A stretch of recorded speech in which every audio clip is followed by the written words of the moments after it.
Кыргызстанда доллар 107 сомдон сатылууда. Кыргызстан Орус-Украин жаңжалында бейтараптуулукту карманат. Кыргыз-Тажик чегарасында дагы ок атылды. Орусия-Украина согушу уланууда. Алдыда кененирээк айтып берем, арыбаңыздар. Аты жөнүм Фатима Аданова. Ишенимдүү маалымат булактарына таянуу менен дүйнөдө жана Кыргызстанда болуп аткан окуялар менен тааныштырам. Так маалыматтарды бизден алыңыз, каналга катталып, видеону акырына чейин көрүңүз.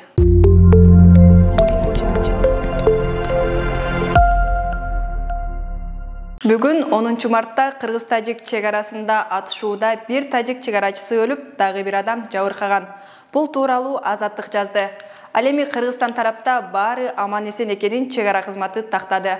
Маалыматка ылайык, окуя Баткен районунун Тескей деген чегаранын тактала элек жеринде болгон. Тажик чегарачылары кыргыз аскерлерин ал жерден кетүүсүн талап кылган. Атышуу 10 мүнөттөй уланган. Дароо сүйлөшүү жүрүп, чыр чатакты болтурбоо макулдашылган. Орус-Украин чыңалуусунда Кыргызстан нейтралдуу позицияны карманат. Бул тууралуу президент Садыр Жапаров 9 мартта билдирди. Бүгүнкү күндө Россия менен Украинанын ортосунда болуп жаткан окуялардын кесепети дээрлик бардык мамлекеттерге терс таасир этип атканын көрүп жатабыз. Кыскасы, дүйнөлүк деңгээлде соода экономикалык коопсуздук, алака катыш жана башка чөйрөлөрдө абал кыйын. Айрыкча акыркы күндөрдө эл аралык жагдай жана дүйнөлүк рыноктогу кырдаал кескин курчуп баратат. Буга баам салып байкап турасыздар өзүңүздөр. Албетте биз кичинекей эле өлкөбүз. Биздин согушту токтотуп коюуга таасирибиз деле жетпейт. Ошондуктан биз калыс өлкө болушубуз керек. Саламаттык сактоо министри Алымкадыр Бейшеналиев бүгүн да талкууга түштү. Анын кимдир бирөөнү демитип, орой урушкан видеосу тарады.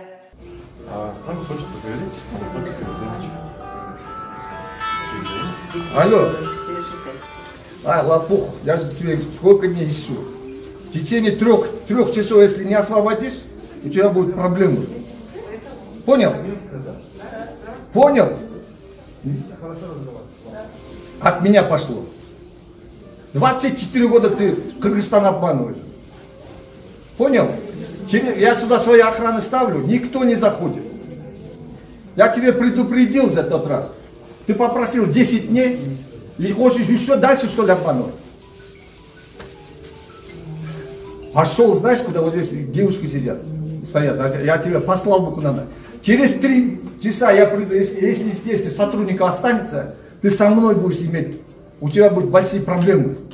Ал эми Бейшеналиев номер 6 Бишкек шаардык ооруканасынын 2 корпусунда жайгашкан Алмаз Исманкуловдун менчик медициналык борборун имараттан чыгаруу иштери жүрүп жатканын маалымдады. Министрдин айтымында Алмаз Исманкулов имаратты бошотом деген убадасына турган эмес. 10 мартка карата коммерциялык банктарда жана акча алмаштыруучу жайларда доллар 107 сомдон сатылууда.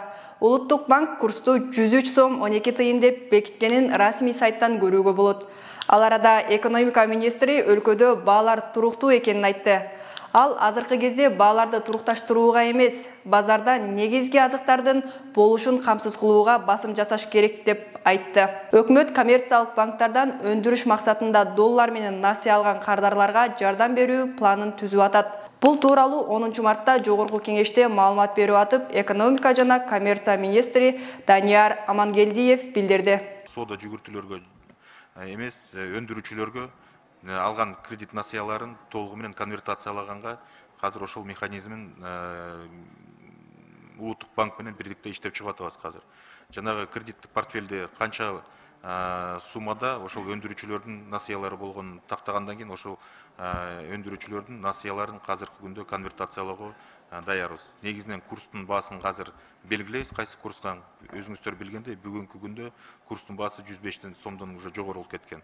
20 сомго көбөйүп кетти да. 20 сомго көбөйүп атат. Эгерде эмете турган болсок, 85 же 90 сом менен ошол конвертациясын кылабыз, калган акчасын бюджеттен толуктап беребиз.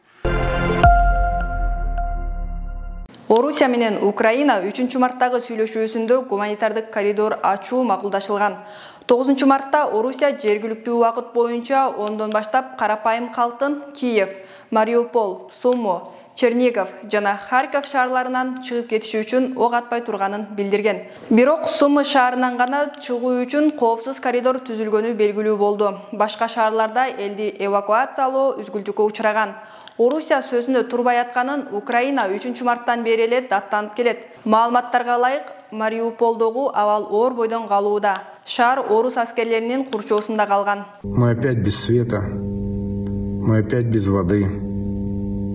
Мы продолжаем оставаться без тепла. 9 мартта орус куралдуу күчтөрү Мариуполдогу балдар ооруканасын аткылаган. Шаардык кеңештин маалыматына ылайык, медициналык мекеме талкаланган. Бирок каза тапкандардын, жабыркагандардын саны азырынча белгисиз. Боюнда бар аялдарды көтөрүп чыгып бараткан сүрөттөр жана видеолор тарады. Буга чейин 24 февралдан бери 34 оорукана керектен чыкканын Украинанын саламаттык сактоо министри Виктор Ляшко билдирген. Ал эми Орусиянын коргоо министрлиги бомбалаган оорукана тууралуу маалыматка комментарий берген жок. Алар жарандык объектилерге ок чыгарбаганын айтып келет. Ошол эле маалда турак жайлардын кыйраганы тууралуу кабарлар, видеолор чыгууда. Бириккен Улуттар уюму Орусия басып киргенден бери 516 карапайым киши өлүп, 908 жарат алганын билдирди. Чернобыль атомдук станциясында радиоактивдүү заттар айлана чөйрөгө чыгып кетиши мүмкүн. Бул тууралуу Киев атомдук энергия боюнча эл аралык агенттикке кабарлаган. 9 мартта Украинанын тышкы иштер министри Орусияны ок атууну токтотуп, Чернобыль атомдук станциясын оңдоого шарт түзүп берүүгө чакырды. Маалыматка ылайык, учурда станцияда электр энергиясы өчүрүлгөн.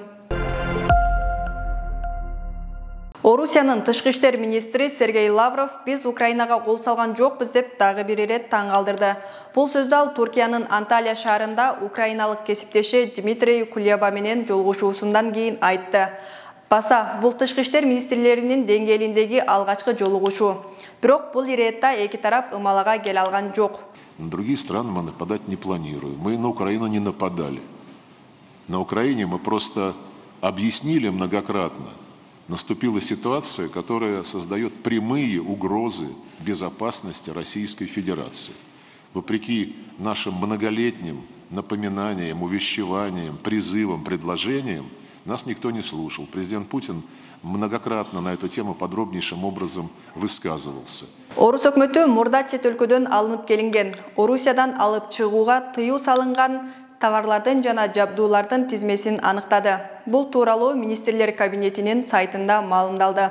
Белгилегендей, тизмеге технологиялык, телекоммуникациялык, медициналык жабдуулар, транспорт каражаттары, айыл чарба техникалары, электр жабдуулары кирет. Тиешелүү чектөө ушул жылдын аягына чейин күчүндө болот. Өкмөт бул чара орус рыногунда туруктуулукту камсыз кылуу үчүн талап кылынарын баса белгиледи. Мурдараак Путин орус өкмөтүнө жыл аягына чейин Орусиядан продукцияларды, чийки заттарды алып кирүүгө жана экспорттоого тыюу салууну тапшырган эле. Владимир Зеленский Украинадагы Орусиянын мүлкүн мажбурлап тартып алуу боюнча мыйзамга кол койду. Орусиянын да, анын жарандарынын да бардык мүлкү, объектилери жана каражаттары улутташтырылат. Ал тапта Британияда олигарх Роман Абрамовичтин мүлктөрү камакка алынып, Челси футбол командасын сатканга үлгүрбөстөн, ал да санкциялардын толкунуна кетти.